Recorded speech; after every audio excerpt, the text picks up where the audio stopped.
Bonjour, ici Jacques Gauthier. Bienvenue dans cette vidéo où je veux vous parler de la visite du pape au Canada du 24 au 29 juillet. C'est un voyage historique qu'il va faire. Je vais parler en même temps des pensionnats autochtones, de toute cette histoire tragique au Canada.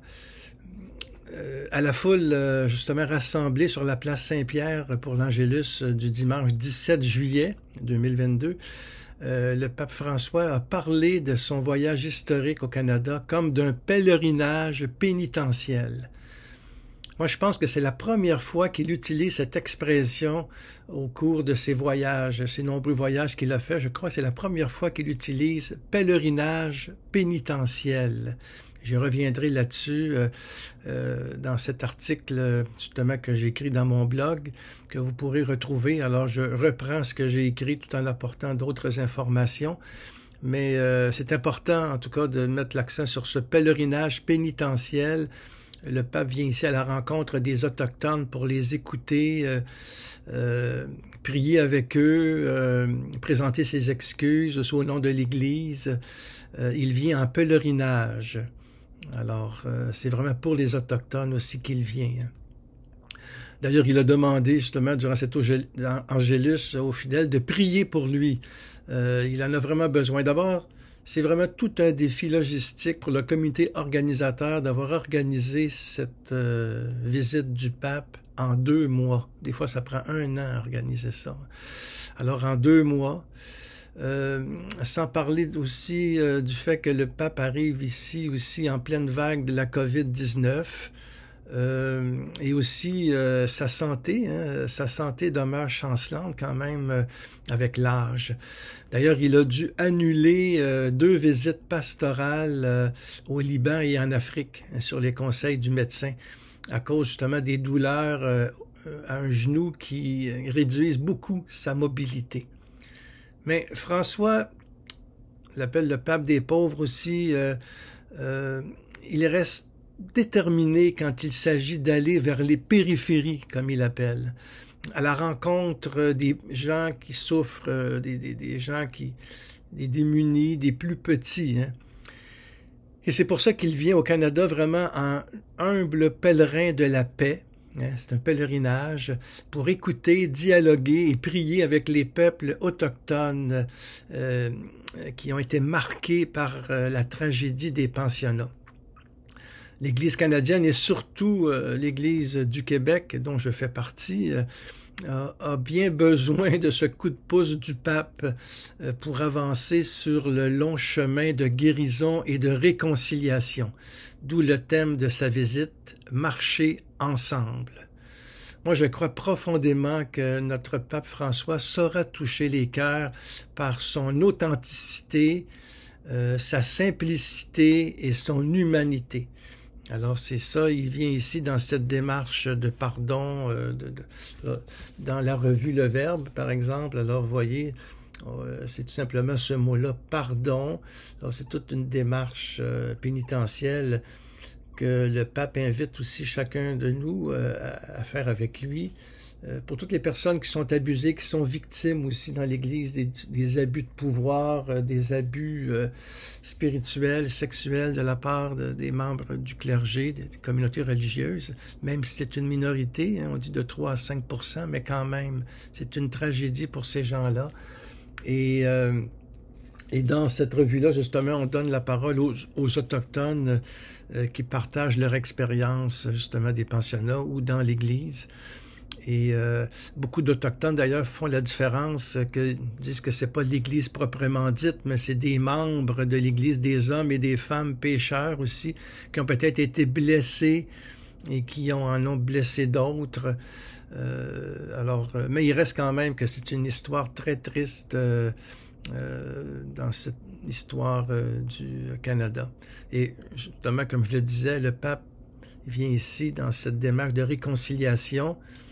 Et justement, son authenticité, sa simplicité, son humanité, son écoute, sa proximité avec les gens, je suis certain que tout ça, ça va toucher les cœurs. À la fin d'ailleurs de la prière, justement de l'Angélus, le pape déclara malheureusement, au Canada, de nombreux chrétiens, y compris certains membres d'instituts religieux, ont contribué à des politiques d'assimilation culturelle qui, dans le passé, ont gravement porté préjudice aux communautés autochtones de diverses manières. Alors, c'est ce qu'il a déclaré dans cet Angélus qui prépare son voyage la semaine avant son voyage. Et en mars 2022, il avait rencontré des communautés autochtones, justement, qui étaient allées au Vatican avant que, justement, que le pape présente ses excuses le 1er avril. Hein. Et il y a cette parole très forte du pape François. Il dit « Je demande pardon à Dieu. Et je voudrais vous dire de tout mon cœur, je suis très affligé. Et je me joins à mes frères évêques canadiens pour vous présenter des excuses. » Et c'est là qu'il avait laissé entendre qu'il souhaitait venir cet été. Il dit non, pas l'hiver parce que c'est trop froid, mais cet été, présenter des excuses personnelles sur leur territoire. Et c'est comme ça, justement, que la visite historique du pape François au Canada, je crois, moi, sera l'occasion pour les catholiques du monde entier, hein, surtout d'entendre parler des Autochtones du Canada, de compatir aussi avec les victimes d'abus spirituels et sexuels. Et d'ailleurs, cette visite du pape faisait partie du rapport, des recommandations du rapport de la commission d'enquête Vérité et Réconciliation sur les pensionnats, sur les victimes. Il y a eu beaucoup de témoignages des victimes qui sont venus justement partager leurs souffrances durant cette commission d'enquête Vérité et Réconciliation. Le rapport a été remis en 2015. Alors, nous sommes en 2022. C'est une recommandation que le pape vienne au Canada. Alors, bon, ça a été long, mais nous y sommes maintenant. Ça serait important quand même de faire un rappel historique au niveau des pensionnats, qui est une page sombre du Canada. D'abord, rappelons que le système des pensionnats pour autochtones a été mis en place par le gouvernement fédéral du Canada. L'Église n'a rien à voir là-dedans au début. Là. C'est le gouvernement fédéral qui a mis ça en place dans les années 1870, et surtout par Sir John Macdonald. Et bon, on peut pas refaire l'histoire, mais là-dedans, vraiment, on voulait tuer l'Indien dans l'enfant. C'est une puissante machine colonialiste qui avait pour but d'assimiler, de tuer l'enfant, l'Indien dans l'enfant, dans le fond, pour reprendre l'expression. Et ça a perduré vers la fin jusqu'en 1995. Mais c'est 1878, ça a commencé. Et on a laissé la gérance de ces pensionnats parce que le gouvernement fédéral ne pouvait pas, gérer tous ces pensionnats-là et enseigner. C'est des écoles en même temps. Alors, on a laissé la gérance aux différentes églises, surtout catholiques et anglicanes. Donc, c'est pas seulement les catholiques. Il y avait aussi des anglicans et d'autres églises aussi. Mais dans le fond, on a oublié une vérité fondamentale là-dedans. C'est que en dépossédant les Autochtones de leur culture, en des fois maltraitant, pas tous, mais un bon nombre, en les agressant, en les arrachant à leur famille, eh bien, c'est le Christ qu'on agressait en eux. Il ne faut jamais oublier cette parole du Christ qui, pour moi, demeure fondamentale et qui a beaucoup séduit Charles de Foucault, qui s'est engagé auprès des Touaregs dans le désert. J'en ai parlé j'ai fait une retraite dans ma chaîne YouTube sur Charles de Foucault, qui était une présence chrétienne en terre d'islam. Et cette parole-là l'a touché beaucoup, comme beaucoup d'autres. C'est quand Jésus dit « Chaque fois que vous l'avez fait à l'un de ces plus petits de mes frères, c'est à moi que vous l'avez fait. » Alors, on a oublié ça. Et on arrachait, alors c'est la police, je vois qu'elle est, les enfants des familles, on leur enlevait, mettait un costume commun, on leur coupait les cheveux, pouvaient pas parler leur langue, même frères et sœurs ensemble, ils ne ne fallait pas qu'ils parlent leur langue. On a voulu détruire leur culture. C'est un génocide culturel. Il faut quand même employer le mot. C'est ça qui est arrivé. Il y a eu près de 150 000 Autochtones qui ont été retirés de leur famille et envoyés dans des écoles pour les civiliser, entre parenthèses, hein, les assimiler, dans le fond. Et il y a à peu près entre 3 000 et 6 000 enfants qui sont morts entre les murs des 130 pensionnats qui se trouvaient, il faut le dire, quand même, surtout dans l'Ouest canadien. Au Québec, on en a compté une douzaine à peu près de ces pensionnats. Et en 2021, ben alors c'est un choc, c'est la découverte des restes de 215 enfants enterrés sur le site d'un pensionnat à Kamloops, en Colombie-Britannique. Et ça leur a ouvert les plaies. Bien sûr, c'était pas un charnier, là, c'était un cimetière. La plupart des enfants sont morts de maladies et tout ça, mais souvent les familles n'ont pas été averties. On ne savait pas où ils étaient rendus. Il y a eu des cimetières comme ça, alors c'est un peu impensable. Actuellement, il y a énormément de recherches, de fouilles, et bon, en fin de compte, au niveau des écrits aussi, de voir qui sont ces enfants-là qui ont été enterrés. En réaction à ça, alors c'est sûr, la réaction était forte pour certaines personnes. Il y a des églises qui furent incendiées. Il y a des lieux de culte qui ont été attaqués. Hein, ça, c'est en 2021.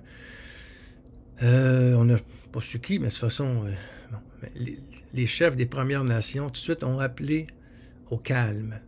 Puis ils ont rappelé qu'on ne règle rien par la vengeance et la violence.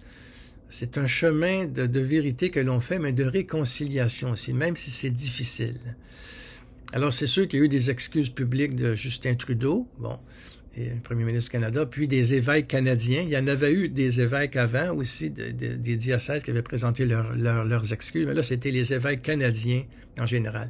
Je vous raconte tout ça parce que c'est dans ce contexte-là que s'est organisé le voyage des Autochtones à Rome, justement au printemps 2022, et la visite du pape François au Canada. Alors, ça se situe dans cette dynamique-là. Le pèlerinage pénitentiel, hein, de François va débuter à Edmonton, sur les rives du lac Sainte-Anne, qui est un haut lieu de prière pour les Autochtones. Et là, il va y avoir plusieurs rencontres avec eux, les Autochtones. Le 26 juillet, il va célébrer la messe des grands-parents de Jésus, hein, Sainte-Anne et Saint-Joachim, dans le stade d'Edmonton. Et 2 jours plus tard, il va s'envoler pour Québec, où il va célébrer l'Eucharistie en compagnie de milliers d'Autochtones au sanctuaire Sainte-Anne de Beaupré, qui est un lieu qui est très, très apprécié des Autochtones. Ils vont là à chaque année en pèlerinage parce que Sainte-Anne, c'est comme leur grand-mère.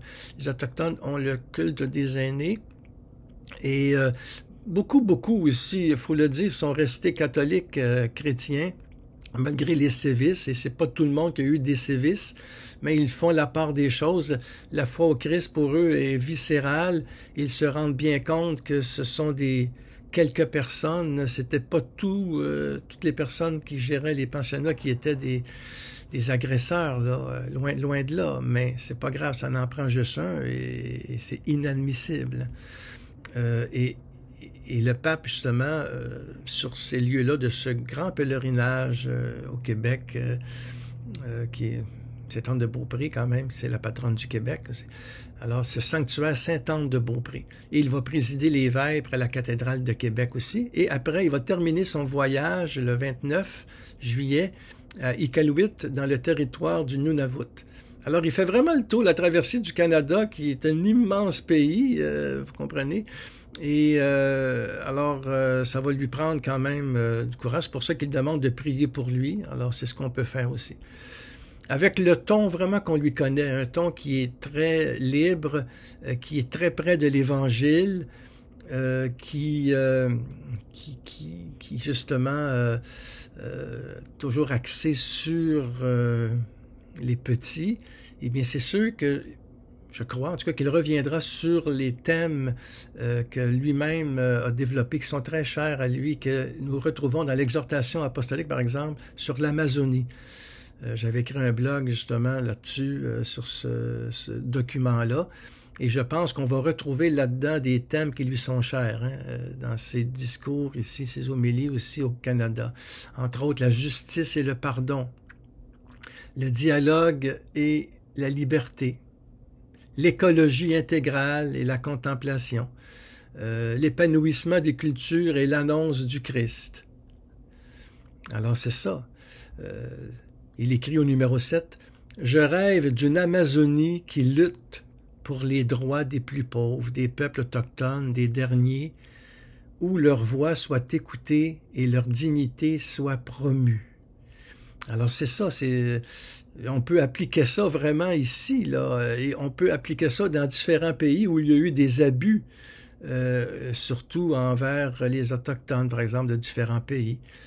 Quand il dit « je rêve d'une Amazonie », ça peut être aussi un autre lieu, un autre pays qui lutte pour les droits des plus pauvres, des peuples autochtones, des derniers, où je rêve que leur voix soit écoutée et leur dignité soit promue. Alors c'est certain qu'on ne peut pas refaire le passé, mais on peut quand même lutter contre les préjugés et essayer de tendre la main à ces gens-là, des fois qu'on peut rencontrer, essayer de les connaître aussi, leur culture. Et comme chrétien, c'est sûr que l'Évangile nous tient à cœur, mais quand on annonce le Christ, on ne l'impose pas. Vous comprenez? C'est pas du prosélytisme que l'on fait. Moi-même, dans ma chaîne YouTube, dans ce que je vous dis actuellement, ou dans mes livres, ou dans les, je sais pas moi, différentes choses, c'est pas, j'impose rien. Je partage un trésor. Alors, bon, c'est une annonce, c'est un partage, mais chacun fait ce qu'il veut. Respecter les cultures des autres, ne pas écraser personne, ne pas se penser supérieur, mais tout simplement prendre conscience que nous sommes tous frères et sœurs d'un même Père sur la terre, notre maison commune que nous avons à protéger. C'est ça aussi les grandes lignes, en fin de compte, de ce que le pape François va nous dit. Hein. Bon. Alors c'est sûr qu'il va en profiter aussi durant ce voyage-là pour condamner les abus commis par les membres du clergé de communauté religieuse, comme je l'ai dit. D'ailleurs, à la fin de l'audience du 14 juillet 2022, le pape, il a une parole très très forte, il dit « Tolérance zéro pour les abus sur mineurs ou sur les personnes vulnérables. S'il vous plaît, ne cachez pas cette réalité. Nous sommes religieux, nous sommes prêtres pour amener les gens à Jésus, pas pour les manger avec notre concupiscence. » Alors, fin de la citation du pape François dans cette audience du 14 juillet 2022.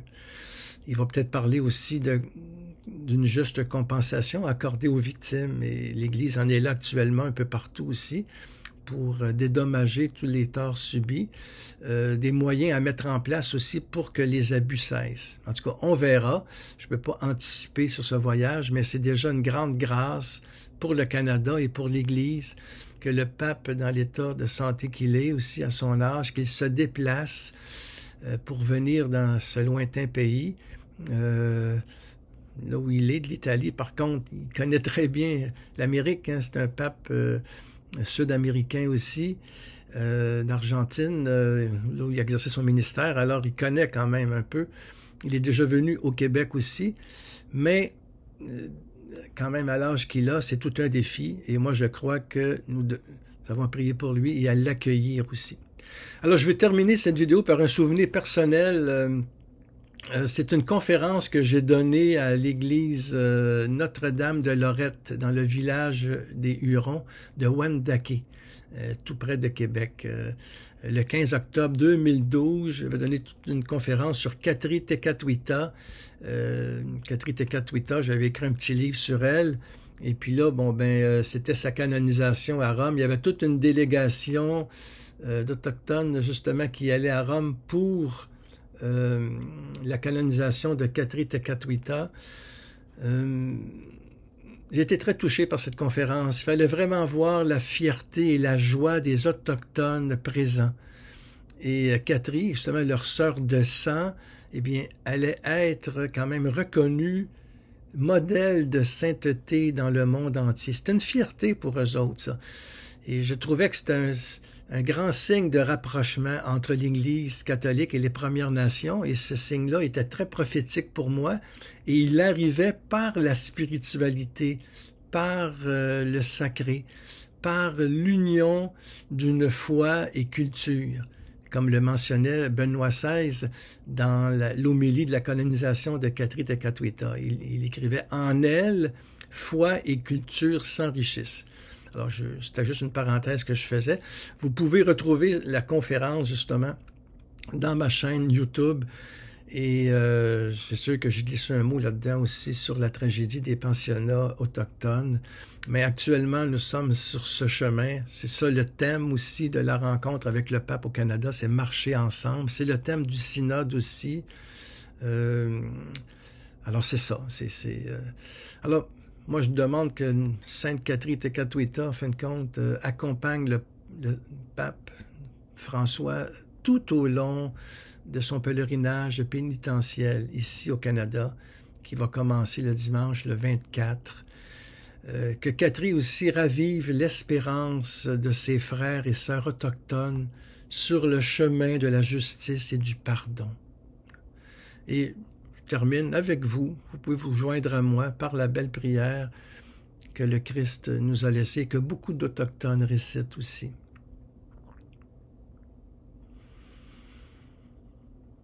Notre Père qui es aux cieux, que ton nom soit sanctifié, que ton règne vienne, que ta volonté soit faite sur la terre comme au ciel.